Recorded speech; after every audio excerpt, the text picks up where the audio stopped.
Welcome to Planet 1390 Voyage. Today I have Benson Ink, and I'm really appreciating his time today. How you doing today, Mr. Benson? I'm doing good. Tired, I but understand. that's not new. That's part of the course. Absolutely, absolutely. So I just want to go ahead and get into the first question of what was your journey into art?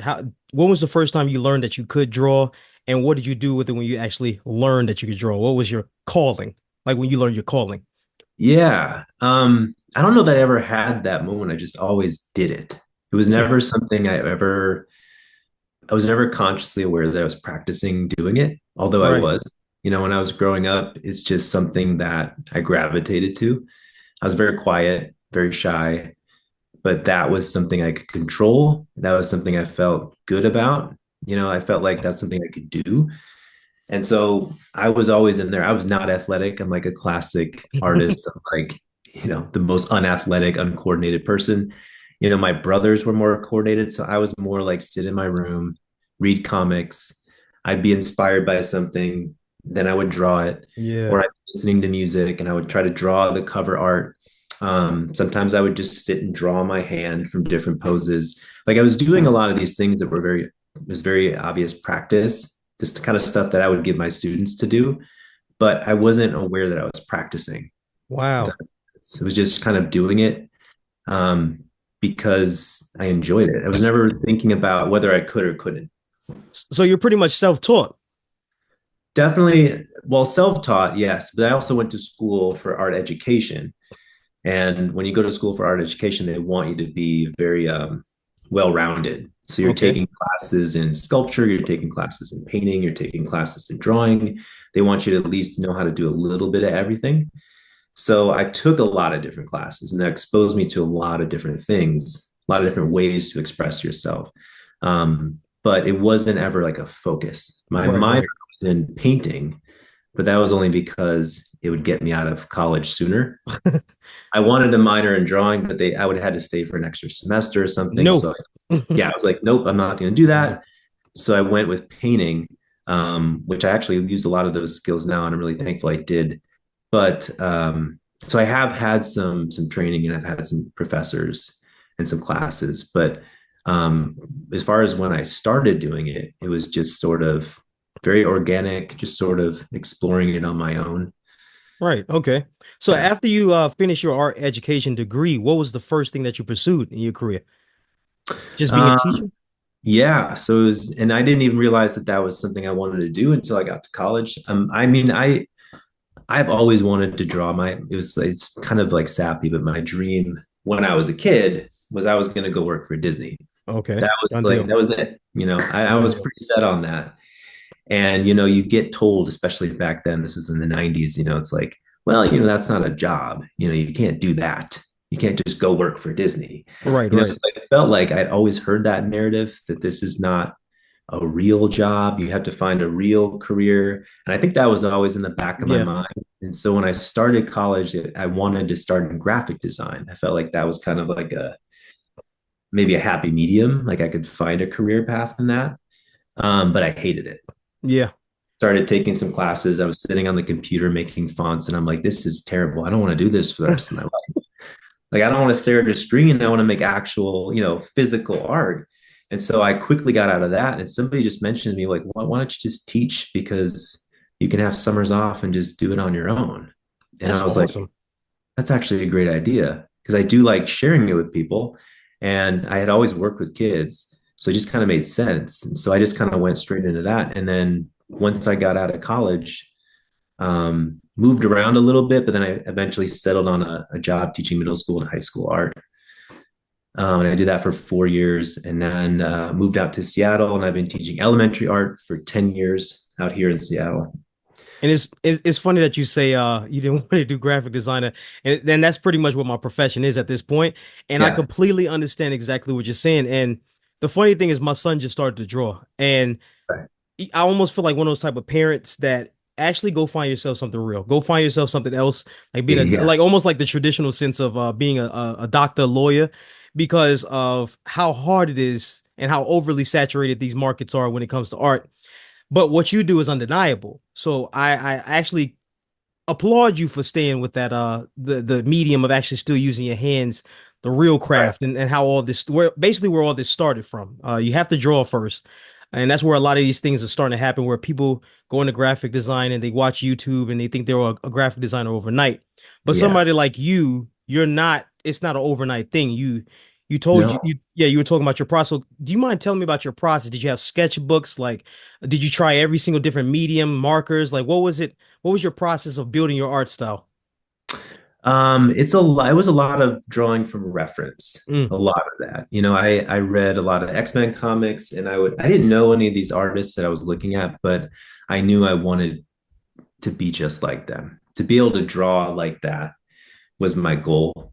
The one artist, the only artist, well, the first artist I actually took the time to, like, turn the cover and see who was drawing it.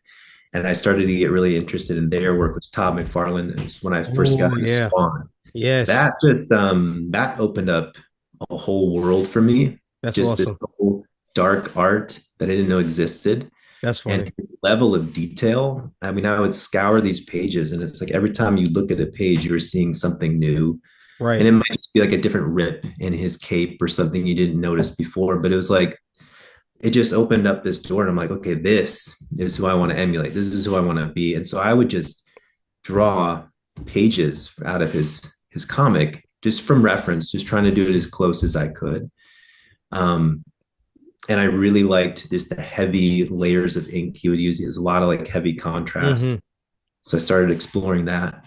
And I was like a lot of kids, because I teach a lot of kids, and a lot of them just hate color.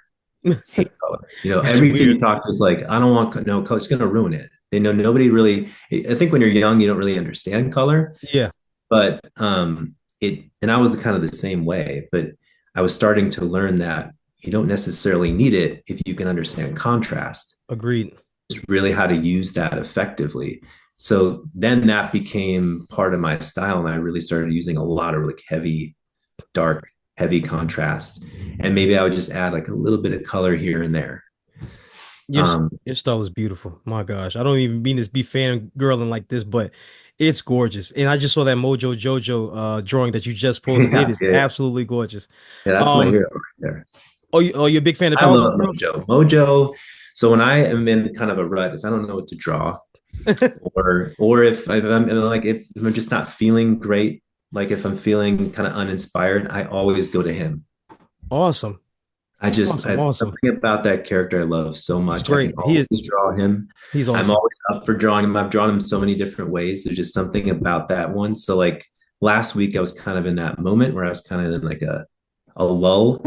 And because I started back at work teaching, I just Hmm. haven't had much time to do it. And I was just like, you know what? Screw it. I'm going to sit down and draw Mojo. And it just like instantly, like, it's like my comfort creature. Right, right. When I So draw him, I'm just in a better place. that's good. I don't know why.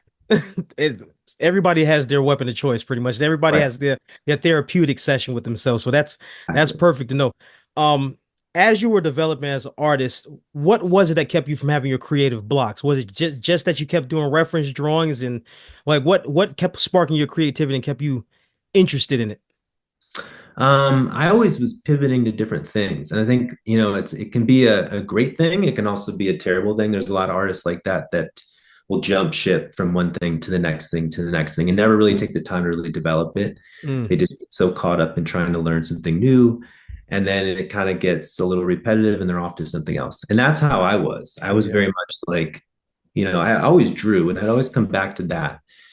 But I'd be like, I was really into painting one year, and then it'd be like sculpture and clay another year. So I was like dabbling a lot. So there's always something to kind of keep me interested in just creating. But drawing was always the thing that I kind of kept going back to. Perfect. So what part of your career, or was it a specific commission, or what was it that solidified art for you as a career? Well, it's kind of cliche, but the pandemic was kind of that moment for me. I That's not never cliche at even, all. I honestly, until the pandemic, I had never even remotely considered the possibility of it being a career. Wow. It was always a hobby. It was always a pastime. I had never even wanted to entertain the idea of trying to make money doing it. It was so intimidating. There's no clear path. Right, in right. in art, and that's just so overwhelming to a lot of Mm, people. You can't even explain to somebody, well, here's how you can become an artist. There's no way to explain that. It's just so ambiguous. I absolutely agree. So, I it was always just like something I would do in the summer and I would enjoy it, but I never shared it. I wasn't putting it online. I wasn't putting it anywhere. And then the pandemic hit, and my wife was actually pregnant with our first child. And Congratulations. so for us, it was like all of a sudden the world stopped and we just relaxed for a minute because we had this kid coming and we were terrified. But we had like, Yeah. 4 months to just literally do nothing. Wow. And I was drawing all the time because I was so bored, Yeah. like so bored. And I Wow. started posting on Reddit. I don't even know why. I just started doing things on Reddit. And somebody said to me, my first follower on Instagram, actually, he said, he's this guy named Mike. We still talk to this day. He was like, you need to have an Instagram account, like just create one. And I was like, no, I'm not going to do that. He's like, just Wow. promise me, just create one. So I created one under some stupid name. I don't remember what it was anymore. And I started putting stuff on there just kind of as a joke, like not taking it all that seriously. And it just started organically growing. People were like asking me to do commission work. I had some people asking me to do like, well, I'm trying to start a cartoon show and I need somebody to create some concept characters for me. I'd have this guy who's trying to create a graphic novel and he wants, me to kind of read it over and create characters for him. And I'm like, all of a sudden it's like, wait, there's opportunity here. Yeah. So I can actually make money. So it was like, okay. So that kind of opened the door up a little bit for it potentially being a career. Um, and it honestly, everything just organically grew. Then I had from stuff that I was posting on Reddit earlier in the year, Reddit then reached out to me as a company and they said that they were starting this avatar program. They're like, we've seen some of your stuff in the drawing community and we want to hire you to kind of to work on some avatars for us. I'm like, for me, it was like, what is happening? So you Like, mean to tell me if the pandemic did not happen, we wouldn't even see Benson Ink? no, Are you I would kidding me? doing it. I'm 100% serious. I would have never, ever sat down and just actually took it seriously. I think honestly, it was one of those things like I was too self-conscious. I think it was kind of one of those things you don't want to fail, so you don't allow yourself to fail.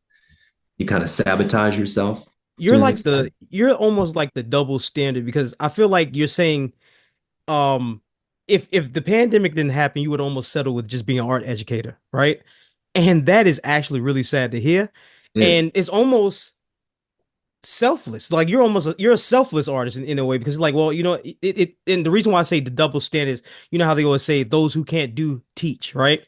Yeah. Yeah. False. Very I do false that one all statement. the time. And Yeah, then that I'll stand up and draw something, and like people are like, "Oh, okay, well, I guess that's not entirely true." But exactly. also drawing for kindergartners. I mean, you can literally draw anything for them, and they're gonna be like, Yeah, "What?" yeah. I mean, literally anything. They're easy to impress. So Yeah. I have that going for me. But I can even imagine what your drawings look like to kindergartners. Holy crap. But okay, let's go ahead and move on to like creatively for yourself and your brand. All right. You do a lot of commissions, you do a lot of work. But what creative side of you has not been unearthed yet? Like as far as you making your own comic books, you making your own collectibles, like what's going on with Benson Ink? I think there's still that part of me that's that self-sabotaging piece that we all have, where you tell yourself, oh, that's not worth it, or don't try this or don't try that. It's going to lead to failure. We all have that Yeah. voice. And I think it's still there in a lot of ways, which is ironic because I often tell a lot of my students, you have to be willing to take risks. You have to be comfortable with being uncomfortable. And then I don't always do it myself. And I Because understand. the I'm art sorry. that I do now, the fan art that I do is comfortable. These are characters I know and love, and I don't have to think them up. I can change them a little bit, I can alter them a little bit, but it's comfortable. I'm doing things, and even when I'm drawing it, I feel comfortable because it takes me back to this place as a kid, to where I didn't have any worries in the world, which is why I draw half the things I draw. It just kind of puts me in this place of nostalgia where I'll unlock certain memories of just being a kid and just how how the Man, only worries you had in your life was just like what's on TV right now. When's the show I that agree. I'm dying to see? That was you don't appreciate it when you have it, but when I get to sit down and draw these characters, you can kind of go back to that place a little bit. And so I'm always doing things that are just sort of comfortable for me. Man, And I I think, think I'm sorry to even interrupt you. I'm so sorry about yeah, that.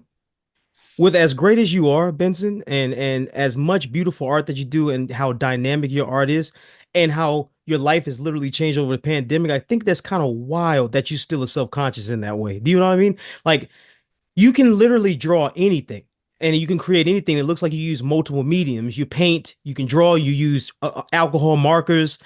I think that's kind of wild. Like do you honestly feel things inside that you want to create? Like, is there something that you're oh yeah, ideating? Come on, come all on, the time. I mean, come on. all the time. I mean, that's the thing about social media is it's not an accurate perception of anyone's life. Agreed.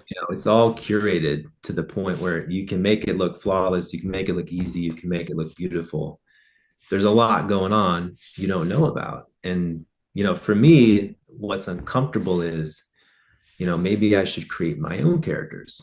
Maybe I should, just put that out there. You start to tell yourself, well, people don't want to see that, because you might post something original, it doesn't get Mm-mm. a lot of engagement, and then you start getting that voice that comes back like, just go to something people are gonna love.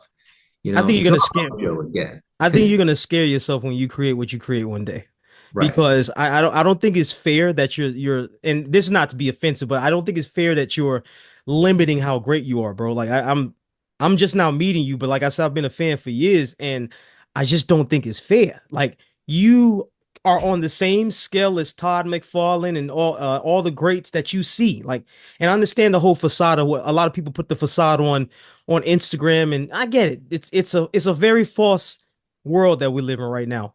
But you're drawing with your hands. There's nothing that's more real than that, especially with the AI. Like every artist now has to battle AI, right? Right. You're a original artist. So I kind of feel sad that you limit yourself. And and and I know you're comfortable doing these characters, but you're so past everybody else's characters. I cannot wait to see what you create on your own. But I will move on to this. What has been the best commission or the most fun commission that you've done so far? Ooh. The first one that pops in my mind was somebody asked me to do a Gundam, Oh yeah, that's nice. which I'd never I've had to learn to like drawing robots. I used to absolutely hate them, but I've come to really love them a lot, and I had a lot of fun with that. And I feel like that's something I need to revisit. I didn't really watch a lot of it growing up, so it just Hmm. wasn't something I thought to do. And that's what I love about commissions is people will kind of force you out of your bubble a little Right, bit, right, draw stuff you wouldn't normally draw because they're like, it'd be interesting to see your version of this. And you're like, okay, I'll try it. And then you start to learn all these things that about yourself, or you start to learn all these shows or mediums that you weren't exposed to that you're like, okay, where's this been on my whole life? right. So Like for Adventure Time for me, that was like I started watching Adventure Time very late in my life. It was like 2 years ago. right, right. Somebody's like, you just looking at your style and the stuff that you draw, you need to watch this show. And I was like, Wow. and I'll do it. And it became an obsession. So I Taking love Finn. that. Yeah, you have all these people kind of pushing you in these different directions, and sometimes it's great. It is beautiful. And I'm trying my best to push you in the direction of creating your own stuff Right. because you man, I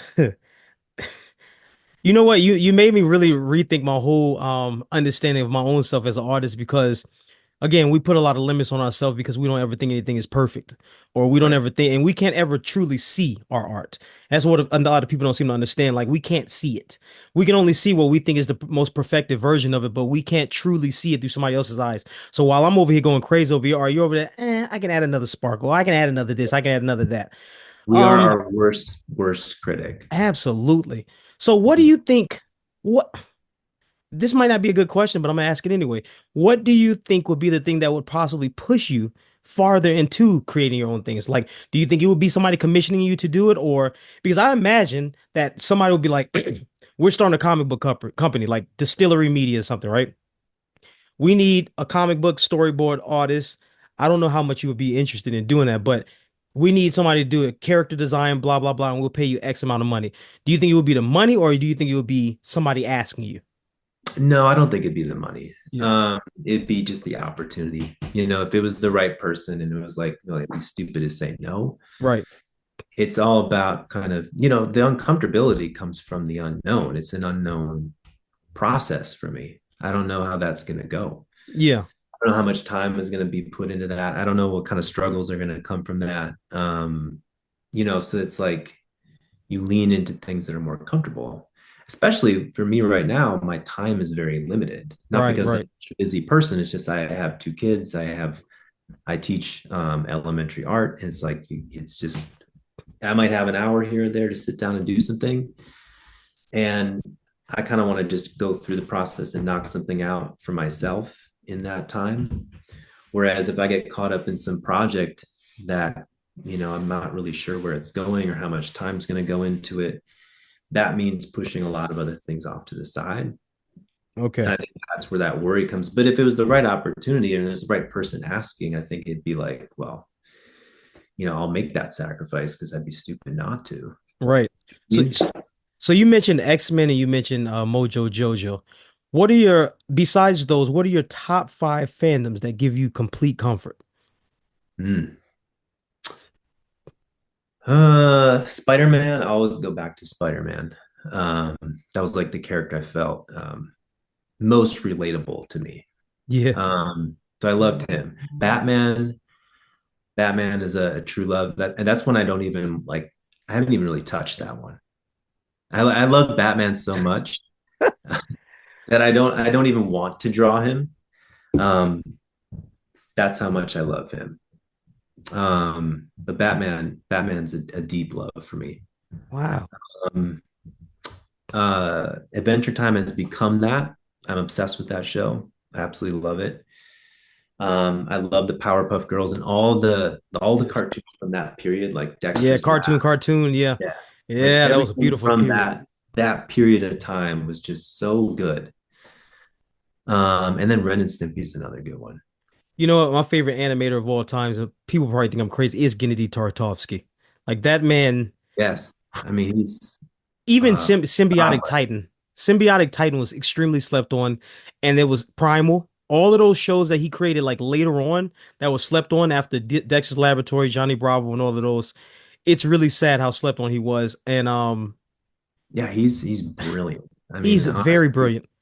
brilliant. And I even read about there was some show that he had created that got picked up and then dropped, and it's like not even come out anymore. It's like, how are we at a point in our life where we aren't even he hasn't proven himself yet, and we're not all just like throwing money at him for whatever Because, show he's got. and I'm glad you said that because it kind of brings up the next point.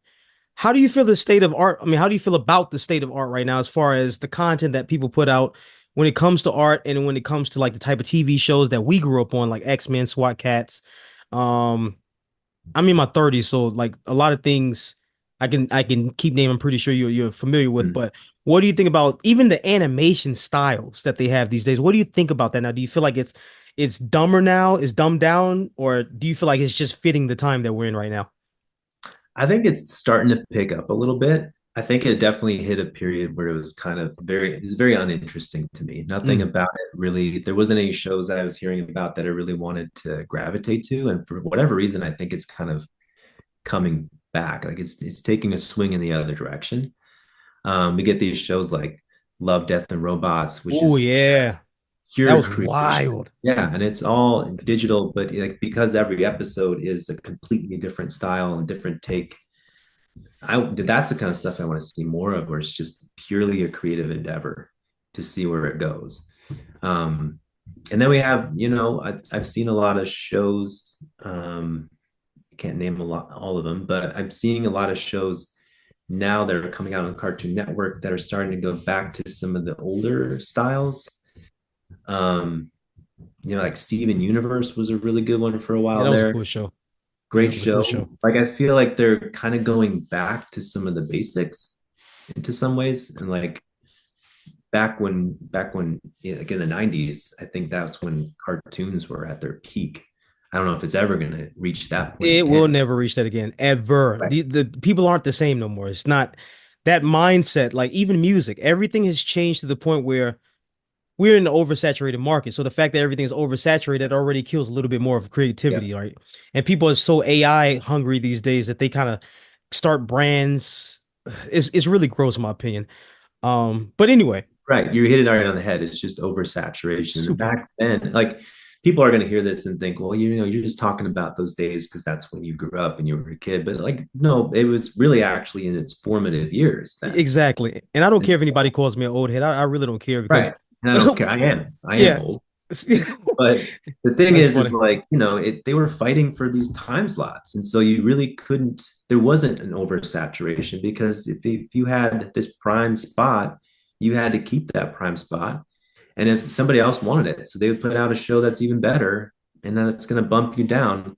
So it was like very few production companies working on stuff. There was a lot less creators working on stuff, and it was very limited as far as how to get your content out there. Exactly. So, So many networks that were going to show it. and people care more about taking their time on things because it was that hard. Exactly. Exactly. Exactly.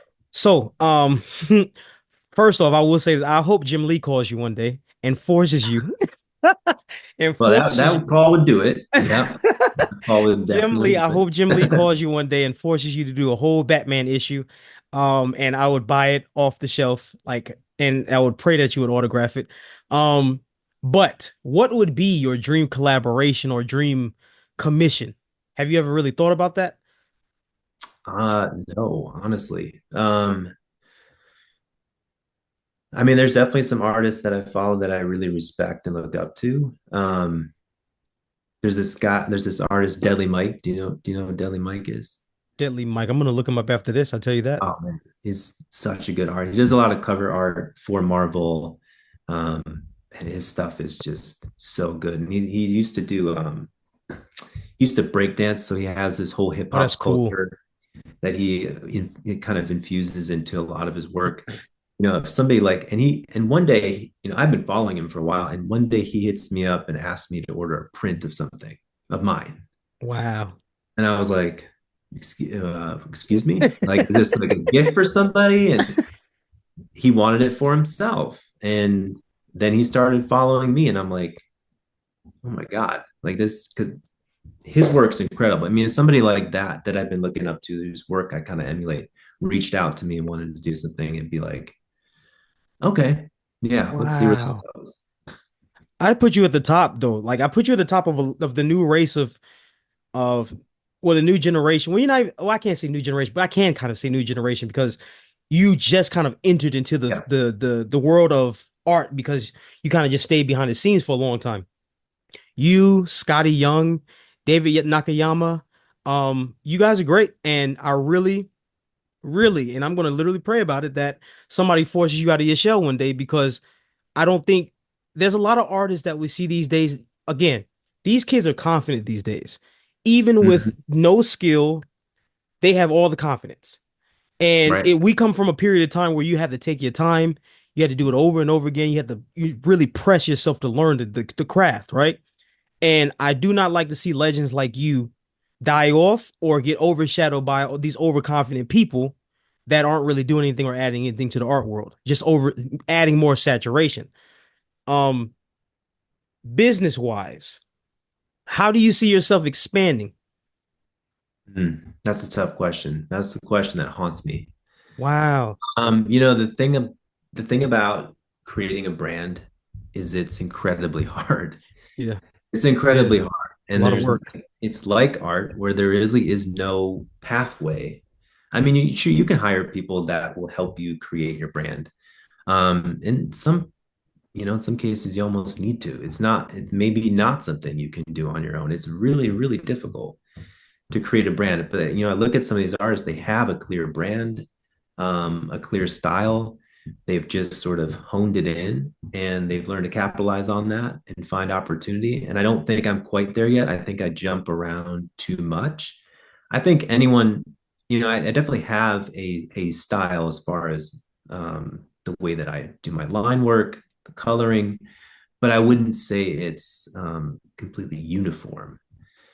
You might look at one thing I did 3 weeks ago, and it might not look like something I did today, unless you're looking really closely. Like, Right, oh, right, I kind of recognize those lines a little bit. I recognize the way that that lighting is hitting the character, right, but right. you have to know it pretty well. And I think that if you really want to create a brand, you just have to be incredibly consistent. And for me, that doesn't sound very appealing.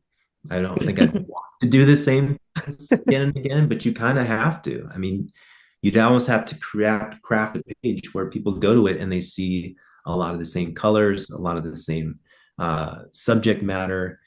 And that's kind of how you create that brand. People have to expect something from you You, consistent. I can tell you're an OG artist because this world we live in is about repetition. Like that's everything feels like coding now. Um, Yeah. and would you release an art book? I have a guy who's bought a lot of work from me. He's a good, I would say he's a good friend at this point. He's my robot guy because anything I do robot related, he's on it. And That's funny. I usually give him first pass. If I'm gonna sit down and draw a robot, I reach out to him. I'm like, hey, I'm gonna draw this character. Do you want? He's like, yes. And anytime I open my commissions up, he always does these fun like sets of 3 cards, and he puts a lot of thought into it. And he's done art books for other people. He's very good. He's got a design background, and he's done an art book for other artists, and he's offered that for me. But it's kind of the ball's in my court, so to speak. Oh, Benson, Benson. You But man. that being said, I do scan everything that I do. So when that time comes, All I'll right. have him for it. Give me a list of 5 things that you feel like would test you, break your comfort, break your comfort zone, and also that you feel will help you grow even more as a conscious artist. Because I feel like you're an unconscious artist. And what I mean by that is you're unconscious as in I'm creating out of comfort, but I dare not cross that line, right? Mhm. So give me 5 things that you think, if you can, give me 5 things that you think will break your comfort zone and will push you to that next level. I mean, creating my own characters for sure. Um, Accepting that I think letting to some extent just almost letting go of social media altogether. Mm, Feel this pressure to have to put things out. And when you're under that pressure to put things out, you do gravitate towards what's comfortable. When you let go of that and it's like, well, I just have time. What do I want to work on? right. I don't care who sees it. I agree. Then you can kind of, follow that path. So almost just getting rid of it or letting go of it just completely and just being okay with that. Agreed. Um, I would have if I just honestly, if I just quit my job teaching, it was, you know, I Yeah, have to that will make force you money. into I have to make money. yeah, that will force So you into I a new have chair. children and responsibilities and bills. And it would, if I really just quit and was like, I'm going for it, I think that fear would drive me to be a lot more successful than when you have something to fall back on. Man, I would never tell. Almost like, it's almost like I have to, You have to be forced. yeah, I'd have to be forced. Yeah, I And have you're to force myself. I almost wish somebody would fire you right now. Like, and I don't even mean to say, but it's just like, man, I cannot wait to see the level that you reach because I feel like you're a baby artist and you're a legend. Like, it's so weird. You get what I'm saying, right? It's Yeah, like you're like a baby yeah. artist that's doesn't has not realized their true potential, but you have all the potential in the world. Like, it's scary, but it makes me look at art differently. I really appreciate this interview because I thought you were all confident. When I saw your art, I was like, man, this man is absolutely confident. There's no way he has to be getting a million commissions. He probably has no time to sit down besides doing art. And I'm just surprised by this interview and I love it. Like it's Well, I'm sure this it'll one be blew my mind. comforting to some people. I think people probably need to hear that. Yes, And I think absolutely. it comes from a place of, this, like I said originally, this was never my goal. I was never intended to be here. Yeah, yeah. It just things happened organically and naturally, and one thing led to something else. And so there was never I never had a moment where I sat down and was like, I need to make this a career. How do I do that? Yeah, It just yeah. was like, hey, can you do this? And hey, can you do that? Or there's this opportunity over here. And so I never had that moment. And I've never had to have that moment. Wow. And there's a part of me that almost asks, like, do I need to? Right. Yeah, What's you'd the actually, harm? yeah, to be honest It's with like you, maybe just keep doing what you're doing and see where that goes. I the mean, opportunities come. They will absolutely come. But I will ask you this one last question because I don't want to hold you up all day, and I really appreciate your time. Um, what what do you see happening in the future? Maybe like maybe another year, 2, 3 years to expand, I guess, your craft. Like, what do you see happening? Have you really thought about your next plan of attack? Because there comes a point where you're working your job out of comfort, but your art will precede you. You get what I'm saying? Like it will go past you. It will become bigger than anything you've expected. So, what do you imagine for based off of what you've gotten so far, off of commissions and everything? What do you imagine could possibly happen?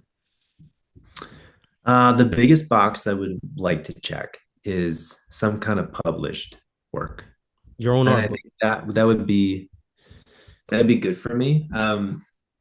I've done some licensed work for Marvel through Upper Deck, Oh um, yeah, card company.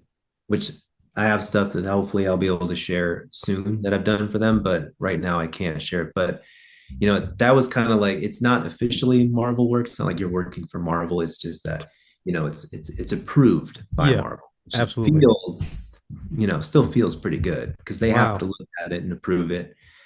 But if I someday had the opportunity to do something that was, published, like a like cover art, the cover art would be my dream. That would be eye opening for me to see it, like, in a store somewhere. Absolutely. Absolutely. I Man. think that would be the moment where I'd be like, okay, well, I guess there is something here. Well, I tell you what, I'm expecting to see it very soon. And I pray that whatever comes in your future, it blows your mind. And obviously, I know you know that you're a good artist. I do feel like you do know you're at least a good artist. I do know you think that, right? I'm aware of that. Yes, I'm not, that's not what I'm self-conscious about. I definitely know I put in the time and I put in the work and I Absolutely. take it seriously. That I know for sure. Well, I can't wait to see what's in the future for Benson Ink. You are magnificent. You're greater than you even think you are. And I just can't wait to see what comes in the future. And I can't wait to actually be able to buy some of your art. Like whether it's an art cover, whether it's your art book, which I'm actually looking for, Mr. Benson, your art book. I'm waiting for Yeah, that. But again, I'm very thankful for your time. This was a really an interview that I didn't expect. And I appreciate it. I really I do. appreciate you, yeah, having this conversation. This is great. Yes, sir. And it's definitely opened my eyes a little bit too. Oh, I hope Nice to so. bounce these things off with somebody. Yes, sir. Well, I Yeah, appreciate your time, man, and get back to your beautiful family. Again, thank you for your time, and you have a wonderful day. you as well. Thank Thank you. you. Bye bye. Bye.